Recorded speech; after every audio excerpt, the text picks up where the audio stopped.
Якою роботою краще займатися представникам сильної статі? З такого речення розпочинається матеріал про топ-професії для чоловіків на сайті Тернопільського обласного центру зайнятості. На жаль, стереотипні уявлення про те, що існують професії для чоловіків і професії для жінок, все ще міцно сидять у наших головах, і як наслідок це обмежує і чоловіків, і жінок у виборі сфери зайнятості, а відповідно і обмежує їхній потенціал і їхні можливості. То як змінити ці сталі уявлення, як зробити доступ і чоловіків, і жінок в Україні до професій рівним, і до чого тут наш вступ до Євросоюзу? Мене звати Яна Брензей, і це розмова про гендерну рівність із заступницею міністра юстиції України Людмилою Сугак. Пані Людмило, я вас вітаю. Доброго дня. Ну, по-перше, у нас точно є прогрес у питаннях рівного доступу жінок і чоловіків до професій і до високих посад, тому що я зараз говорю з заступницею міністра юстиції, а не з заступником міністра юстиції. Так? І у нас є міністерки вже в країні, на щастя, і у Верховній Раді є жінки, які займають високі посади. Ви особисто у своєму професійному шляху на такий високий щабель стикалися із упередженнями щодо ваших професійних здібностей через те, що ви жінка? Ви знаєте, я розпочала свою роботу на державній службі одразу після університету. Я прийшла до Міністерства юстиції працювати на найнижчу посаду провідного спеціаліста в міністерстві. До посади заступника міністра юстиції я йшла дуже багато років. Так, на щастя, я особисто не стикалася з упередженим ставленням, але хочу сказати, що були, наприклад, коментарі на кшталт, що робота вимагає дуже багато часу, тому що так, це було надмірне навантаження, це була робота і в вихідні дні, і в позаробочий час, це були великі об'єми. Але, відверто кажучи, в мене жодного разу не виникало там жодної думки про те, що це робота не для жінки, це робота не для мене. Вона забирає в мене час, який я могла би потратити на щось інше. Але я знаю, що питання гендерної рівності, воно стоїть на порядку денному не лише в Україні протягом усього цього часу, а на порядку денному багатьох міжнародних організацій. Тому, відповідно, питання порушення рівності прав жінок і чоловіків, воно існує не тільки в Україні, а й в інших країнах світу, і над цим питанням треба, звичайно, працювати. Ну, в Україні, я думаю, що воно стоїть гостріше, ніж, наприклад, в Швеції, в країні, яка раніше почала займатися, просто набагато раніше цим питанням. І, звісно, що стереотипи про те, чим можуть займатися жінки, чим можуть займатися чоловіки, вони все ще доволі сильні. Я знаходила дослідження 2013 року, де 60% опитаних українців говорили про те, що є чоловічі і жіночі професії. І, наприклад, професія депутат, професія вчений – це чоловіча історія. А от вчителька, медсестра – це вже там для жінок. За вашими спостереженнями, як от такі сталі, хибні, насправді, уявлення про розподіл ролей у суспільстві впливають сьогодні на доступ українок і українців до різних професій? Ну, в першу чергу, це ставить жінку в певну залежність фінансову, економічну, тому що вона не знає, до якого обсягу, наприклад, різних досягнень вона може дійти, якою професією вона може займатися, скільки вона може заробляти і на що вона має право. Звичайно, це в певній мірі обмежує її права, порушує її права. Це питання просвітницької, в першу чергу, роботи, тому що ми можемо прийняти дуже багато законів, багато підзаконних актів. Ми можемо приєднатися до різноманітних міжнародних інструментів, вступати в міжнародні організації, але не інформувати суспільство, не інформувати жінок про те, що вони можуть, на що вони мають право. І в результаті ми можемо мати ось таку негативну статистику. Ну, просвітництво – це надзвичайно важливо, але що Україна має зробити на законодавчому рівні, аби отак державно закріпити доступ чоловіків і жінок до різних професій, аби цей доступ був рівним? Особисто я вважаю, що немає єдиної відповіді, що от зараз ми внесемо зміни до конкретного закону. Ми приймемо конкретну підзаконку і ми вирішимо це питання. Питання гендерної рівності, воно тривале в часі, а воно буде продовжуватися, тому що суспільство розвиваються потреби, змінюються, а відповідно законодавство буде змінюватися, тому що суспільні відносини завжди випереджають правове регулювання, і це нормально. І від того, як буде змінюватися суспільство, підходи в суспільстві, ми будемо змінювати правове регулювання. На сьогодні в Україні є національна стратегія з прав людини, яка передбачає внесення зміни удосконалення законодавства в частині гендерної рівності. Зокрема, це припинення розриву між оплатою праці, унормування доступу до роботи чоловіків і жінок. Крім того, Україна є стороною багатьох міжнародних договорів, які вимагають привести цю рівність у відповідність, тому що рівність і гендерна, як і будь-яка інша, це основа демократичного суспільства і правової держави. А тим більше зараз, напередодні вступу України до Європейського Союзу, у нас є дуже багато зобов'язань. У нас були зобов'язання і як в рамках угоди про асоціацію між Україною і ЄС. Там є окремі розділи. Крім того, в рамках Європейського Союзу приймається низка директив, актів права Європейського Союзу, які є дороговказами для країн-членів Європейського Союзу, як їм діяти в цьому напрямку. Крім того, Хартія прав Європейського Союзу, вона прямо говорить про те, що повинна бути рівність між правами жінок і чоловіків. І я хочу зазначити, що Хартія – це є джерело права первинне Європейського Союзу, яке стоїть на рівні з угодою про заснування Європейського Союзу. Безумовно, положення актів права ЄС на сьогодні не є джерелом права для України, оскільки ми не є членом Європейського Союзу.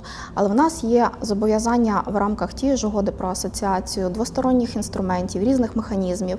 І ми, прагнучи стати частиною європейської правової сім'ї, можемо працювати вже на випередження і адаптувати, наближати наше законодавство до права Європейського Союзу. Що зміниться практично для наших громадян у зв'язку з євроінтеграційними процесами в Україні саме в питанні рівного доступу до професій, до навчання, до такого професійного розвитку?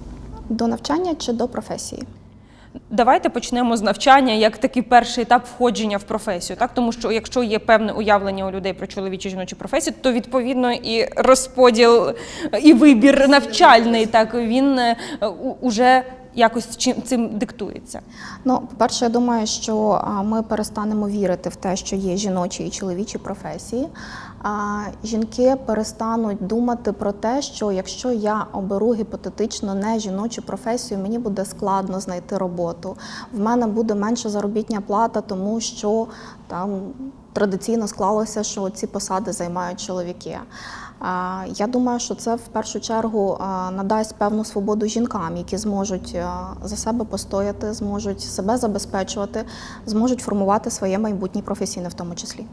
Коли ми доходимо після університету на роботу, так, нехай ми отримали ту професію, яку суспільство чомусь вважає чоловічою, так? Далі, тут як в процесі отримання вакансії, так, початку професійної діяльності, що тут може змінитися на краще, так, саме в тому, аби жінки не дискримінувалися саме за гендерною ознакою? Ну, я би тут насправді розділяла дві таких категорії: є державна служба і є приватний сектор. Якщо ми говоримо про державну службу, всі ми знаємо, Конституція України зобов'язує органи діяти в межах і у спосіб, визначений законодавством. Є законодавство про державну службу, про працю, тобто тут встановлений порядок відбору і призначення на посади. Державних службовців обирають відповідно за освітою, кваліфікацією, навичками, досвідом. І тут дискримінації практично нульовий рівень, як я особисто вважаю, тому що тут чіткі встановлені правила. Якщо ми говоримо про приватний сектор, то безумовно може бути роботодавець, який обирає на конкретну роботу чоловіка, тому що він вважає, що він може виконувати цю роботу краще, не розуміючи сам, відверто кажучи, що це є дискримінація, що це порушення чинного законодавства і, в принципі, загальних підходів у світі. Тому тут ми розширимо, в принципі, скоуп професій жінок до цих посад. Ви знаєте, з приводу державної служби я маю трохи сумніви через той самий сайт Тернопільського обласного центру зайнятості. Це державна структура, але державна структура дозволяє з'явитися на своєму офіційному ресурсі матеріали про сильні статі, професії для чоловіків тощо. Тобто, якщо цей ганч є в голові, в твоєму уявленні про світ, то на якій би державній посаді чи недержавній структурі ти працював, ти все одно можеш це транслювати в світ і, на жаль, знаходити 350 причин, чому саме це резюме краще за інше, при тому, що такі якісні ознаки можуть бути однаковими. Безумовно, ця проблема є, але коли є проблема, ми її ідентифікуємо, ми її розуміємо, знаємо і вживаємо заходів для її зупинки, припинення. І тут питання якраз і просвітницької роботи, тому в регіоні є проблема, ми маємо про це говорити. І тут має працювати над цим не тільки державна служба чи законодавець, який приймає правильне, потрібне законодавство. Тут має бути синергія роботи органів влади, професійного середовища, громадськості, доносити цю інформацію не тільки в центр, а й в регіони, до співробітників приватних компаній, державної служби, різної форми власності підприємств. Ми з вами тут говорили про стереотипи, але, на жаль, в Україні дуже довго був законодавчо закріплений перелік професій, в яких жінкам було просто заборонений. Так? На щастя, кілька років тому він був скасований, і я не так давно спілкувалася із першою в Україні жінкою-водолазкою, яка займається підводним розмінуванням. Ця професія була абсолютно, водолаза була закрита для жінок професія. Зараз мало того, що вона вже стала водолазкою, і взяли працювати в ДСНС, вона ще й займатиметься підводним розмінуванням. Тобто це дуже складна і небезпечна робота. Ще 10 років тому для цієї дівчини з її можливостями, з її бажаннями, з її потенціалом ця професія була б закрита. Наскільки тяжко взагалі було скасовувати цей перелік професій для жінок? З чим стикалися на цьому шляху? І чи справді він в минулому? Цей перелік, він дійсно був і він існував, на жаль, довгий час. Це, я б сказала, такий пережиток радянського минулого. Тому що на сьогодні в пострадянських країнах ці правила досі існують. Але ми дуже раді, що вони залишилися в радянському минулому. Для України цей перелік встановлював 450 видів професій. Це, я би сказала, що це немало, тому що це дійсно широкий об'єм.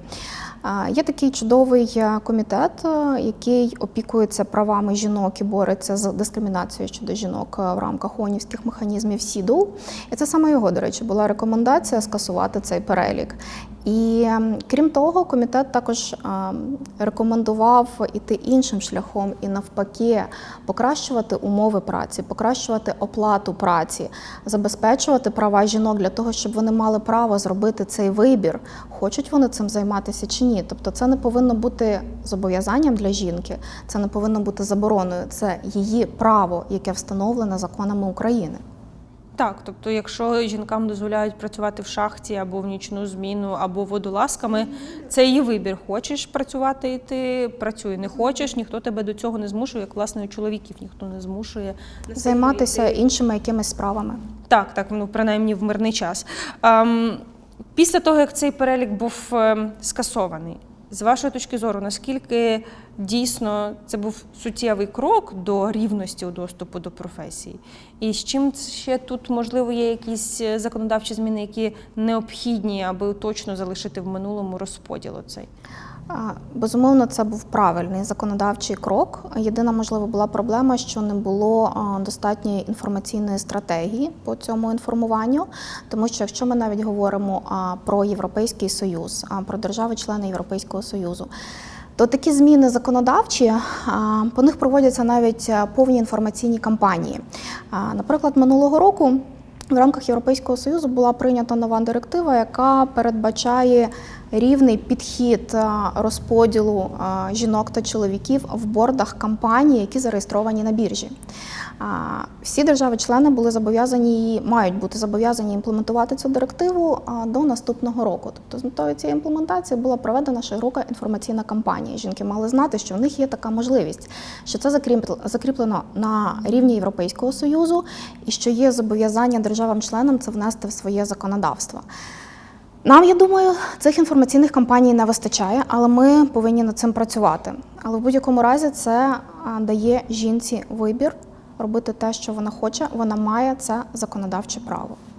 Крім того, що нам треба все ще підчищати свою законодавчу базу від пережитків Радянського Союзу, коли ми Це тривалий процес. Це тривалий процес, так. Все ж таки 70 років радянської окупації, вони не можуть за один день вичиститися повністю з нашої законодавчої бази. Тим паче, як ви правильно сказали, що життя диктує саме ті зміни, які законодавець або законодавиця вносить в наше життя саме в нормативно-правовому його аспекті.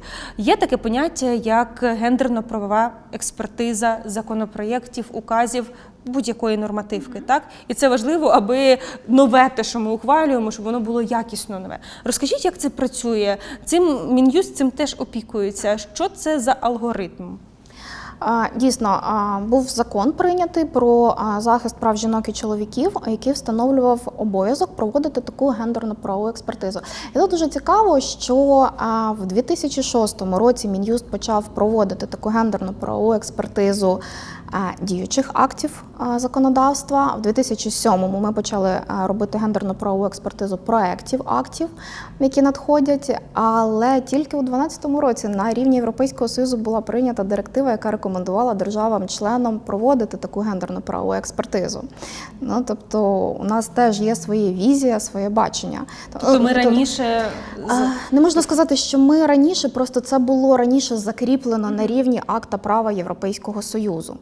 Тому що ми ж орієнтуємося не тільки на прийняті нормативні акти, рекомендації, також використовуємо міжнародних організацій, резолюції засідань міжнародних конференцій. Мін'юст проводить цю експертизу. Це повноваження закріплено в положенні про Міністерство юстиції. Є порядок проведення цієї експертизи, він закріплений постановою Кабінету міністрів. Я би особисто сказала, що цей порядок ґрунтується на 3 таких основних стовпах – це виявлення, попередження і припинення. Якщо ми говоримо про гендерно-правову експертизу чинного законодавства, то Мін'юст проводить таку експертизу на постійній основі до 31 грудня кожного року. Формується план проведення актів законодавства, на які потрібно провести цю експертизу. Цей план погоджується з уповноваженою особою з питань гендерної рівності.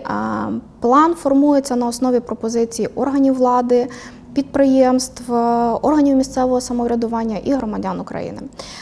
Результати цієї експертизи розміщуються на сайті Міністерства юстиції, там є окремий розділ «Гендерно-правова експертиза».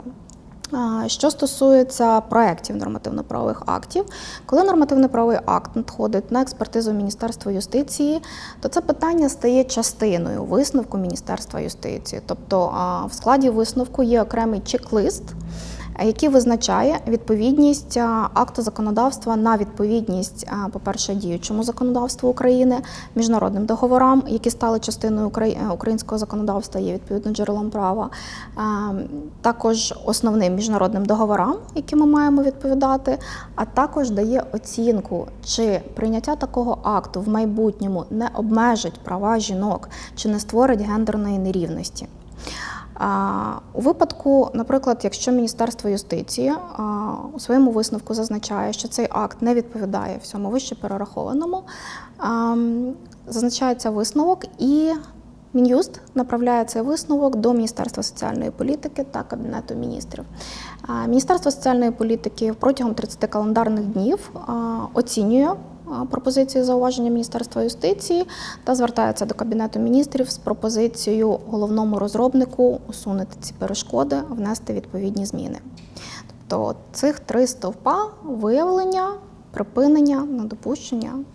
Тобто якщо виявляється проблема, виявляється якесь положення, яке може обмежити права жінок, то такий законопроєкт, наприклад, не може бути ухвалений, або така постанова Кабміну не може бути проголосована. Не може, тому що у висновку Міністерства юстиції, коли зазначено, що він не відповідає міжнародним договорам, а якщо міжнародний договір став частиною українського законодавства, відповідно до Конституції, то не може бути прийнято законодавство, яке його порушує або йому не відповідає. Цікаво, скільки і як часто зупиняє Мін'юст законопроєкти або інші нормативно-правові акти через те, що там є такі положення, які суперечать, наприклад, міжнародному законодавству саме з точки зору дотримання гендерної рівності? Ви знаєте, в мене такої статистики насправді немає, я можу поцікавитися, але з мого особистого досвіду, наприклад, якщо ми говоримо про урядові законопроекти, їх розробляють органи виконавчої влади, які знають про свої зобов'язання, вони знають про процедуру та механізм розробки і прийняття актів законодавства, тому вони свідомі того, на що їм треба дивитися і чого не допускати. Мін'юст – це вже частково як фільтр, який фільтрує ці питання, якщо десь щось пропущено. Цікаво, якби не було у нас цього гендерного правового контролю, так, умовно кажучи, Мін'юста, що б ми мали в результаті? Наскільки це ефективний, на вашу думку, механізм? Я думаю, що він ефективний, але він не єдиний в державі, тому що законодавчу ініціативу у нас мають і народні депутати, які, звичайно, розуміють проблематику, вони знають ситуацію в державі, і вони, відповідно, теж не допускають таких питань. Але, безумовно, є дві складових нашого життя – це законодавча площина і імплементаційна. Вони не можуть існувати окремо одна від одної. Тому тут питання стоїть не тільки в якісному законодавстві, а і в його імплементації, в контролю за виконанням над цим законодавством. А як в Європейському Союзі із цим гендерним контролем, скажімо так? Саме в Європейському Союзі, як я вже говорила, що є хартія, це частина первинного законодавства, на постійній основі приймаються акти права ЄС, які вони не мають прямої дії, тобто вони підлягають імплементації в державах-членах, але вони є дорожньою картою для держав, чому має відповідати їхнє законодавство. Навіть на сьогодні розробляється низка актів права Європейського Союзу, які унормовують, наприклад, доступ до професій. Та це питання порушується навіть в державах-членах Європейського Союзу. На сьогодні є проект такої директиви, і очікується, що, можливо, він буде навіть прийнятий в цьому році або найближчим часом у наступному році. То ця проблема, вона не тільки українська, вона не проблема якоїсь конкретно визначеної держави. Це глобальна проблема, і світ має її долати спільно. Як ви думаєте, на шляху України до Європейського Союзу імплементації різних норм, необхідних для зближення, саме в питанні гендерної експертизи, що зміниться? Я би не говорила тут в питанні гендерної експертизи. Можливо, я би тут треба бути сильніше моніторити, ще на щось звертати увагу? Безумовно, моніторити, звертати увагу потрібно, але я би не замикала це питання саме на гендерно-правовій експертизі, я би тут говорила про якісне законодавство, яке відповідає принципам і стандартам гендерного підходу. Це важливе для нас питання, тому що Європейський Союз моніторить виконання Україною своїх зобов'язань. Європейський Союз на постійній основі готує звіти про виконання цих зобов'язань. І якщо ми говоримо, наприклад, про угоду про асоціацію або про критерії набуття членства, там є такий дуже великий блок, називається «Юстиція, свобода та безпека», який включає питання гендерної рівності, рівності доступу до професії, до освіти, до оплати праці, до соціальних прав.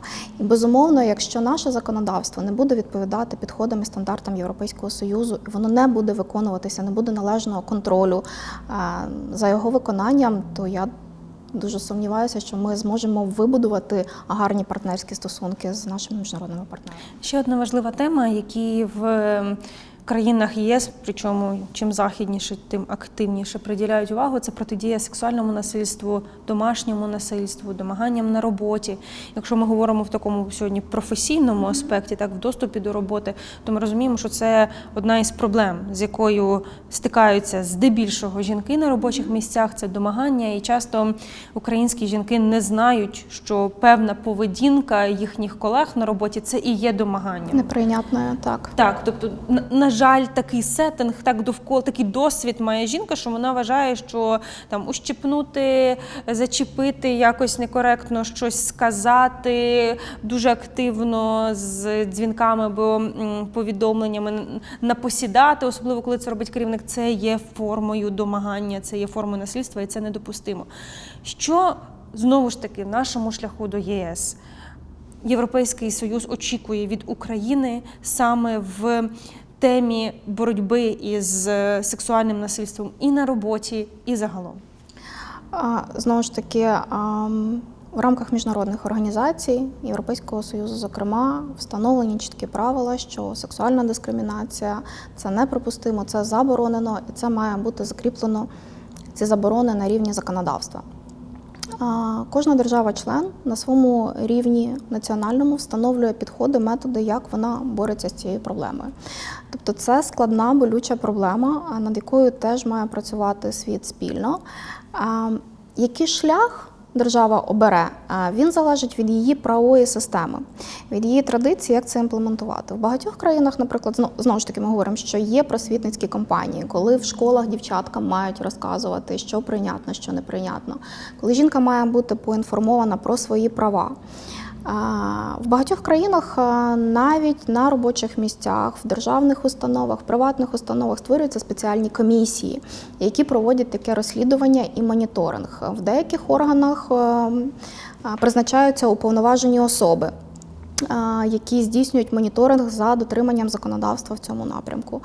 На сьогодні, безумовно, у час війни в Україні це питання теж стоїть досить гостро, і над цим мають працювати саме державні інституції, правоохоронні органи і професійна спільнота, середовище, яке буде інформувати жінок про їхні права.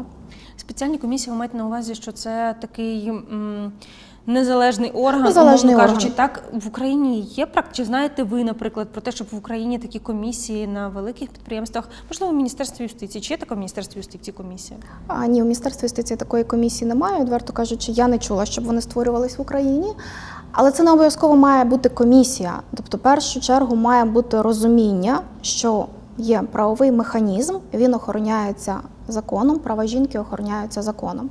Яким чином держава, яким шляхом іде по вирішенню цього питання, це, звичайно, її рішення, але воно має бути дієве, ефективне і воно має бути спрямоване на захист жінки. Ну так, тобто держава формально захищає і жінок, і чоловіків від насильства. У нас є кримінальний кодекс, заборонено, скажімо так, не заборонено, є покарання за певне діяння, але ж ми розуміємо, що домагань на роботі від того не стає менше, тому що багато людей не кваліфікується, в принципі, як злочин. Так, посягання на інше тіло тільки в якихось певних обставинах вважається людьми злочином, а просто підійти і ляснути, наприклад, це не вважається. І, звісно ж, ти з цим не підеш в поліцію. Це чутлива тема, і проблема навіть в тому, що не тільки в тому, що багато жінок не знає, що це заборонено законом і неприпустимо, а в тому, що це чутлива тема, про яку не прийнято говорити в суспільстві. І от з цим треба боротися. Ну так, якби це був на роботі якийсь певний орган при HR-департаменті або при інших структурах, де людині не треба виходити далеко за межі навіть свого психологічного комфорту і йти Безумовно. в поліцію, писати заяву, тим паче, якщо поліція ще з тебе може посміятися в цей момент, сказати, що ти собі придумала, а це саме контролювалося на робочому місці, було куди звернутися на робочому місці, то це точно було б краще. Можливо, Мін'юсту теж варто подумати про створення таких комісій. Звичайно, повноваження Мін'юста досить широкі, але це не єдиний орган в державі, який має всередині у повноваження. себе просто, знаєте, показати приклад. Показати приклад, я думаю, що тут навіть питання, знаєте, не прикладу, а тут питання тому, що якщо держава вибирає концептуальний шлях, як вона вирішує це питання, то це має бути приклад державної служби, який потім, наприклад, перейме приватний сектор. Поки це питання залишається на відповідальності самих підприємств, на відповідальності жінок і чоловіків, які так чи інакше можуть бути залучені до такої ненормальної поведінки, що б ви порадили жінкам на робочих місцях? Що треба маркувати як сексуальне насильство на роботі? В першу чергу, знаєте, я би хотіла сказати, що нам треба в цьому питанні починати не з робочого місця, а починати з виховання зі школи. Тому що, незважаючи на те, що я юрист, я все-таки людина, яка вважає, що норма права і норма моралі має йти паралельно. І людина має обирати добро і не обирати зло не тому, що воно каране, а тому, що воно зло. І коли дітей зі школи будуть вчити, що таке порушення прав іншої людини, що таке етика і моральність, то ми будемо мати значно менше проблем у дорослому віці, в інститутах і, безумовно, на робочих місцях. Жінкам я би порадила, звичайно, цікавитися своїми правами, відстоювати їх, не боятися, тому що закон захищає і жінок, і чоловіків на однаковому рівні, але про це треба говорити. Безумовно, освіта – це такий стрижень, так, який може тебе утримати від неадекватної поведінки, але жінкам нашого з вами віку не можна відмотати час назад, повернутися в школу, і щоб і їх, і їхніх однокласників, чоловіків їхнього віку і старших якось виховати в цьому плані. Ви як юристка, що б порадили, як реагувати конкретно, коли випадок стався такий на роботі? Так, ніякої немає комісії. Конкретно на тебе напосідає якийсь твій колега або керівник. Що робити? Безумовно, інформувати свого безпосереднього керівника, який відповідає за організацію роботи в колективі, чи то державна служба, чи то приватний сектор. А якщо ситуація складна, звертатися до уповноважених органів. Що треба першочергово зробити в такій ситуації? повідомити свого безпосереднього керівника, він має припинити такі дії.